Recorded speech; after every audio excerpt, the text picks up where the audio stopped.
Hi friends, আপনাদের সকলকে স্বাগত গার্ডেনিং অ্যান্ড নেচার চ্যানেলে। আজ আমি এই ভিডিওর মাধ্যমে আমাদের বাংলার যে সৌন্দর্যপূর্ণ প্রাকৃতিক দৃশ্য তা আপনাদের সামনে তুলে ধরতে চলেছি।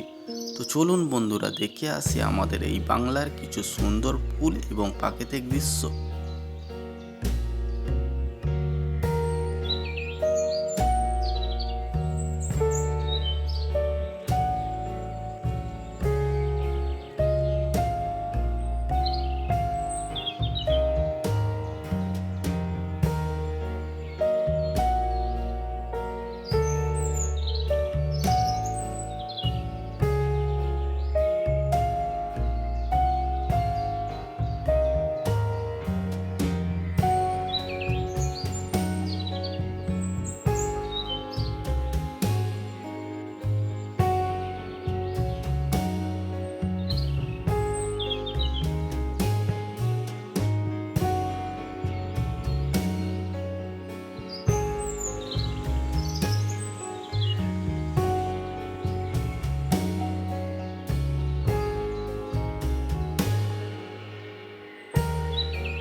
কেমন লাগলো আমার এই ভিডিওটি আমাকে কমেন্ট করে অবশ্যই জানাবেন বন্ধুরা। তার সঙ্গে যারা নতুন দেখছেন আমার চ্যানেলটিকে অবশ্যই সাবস্ক্রাইব করবেন। আর শেষ পর্যন্ত দেখার জন্য আপনাদেরকে অসংখ্য ধন্যবাদ।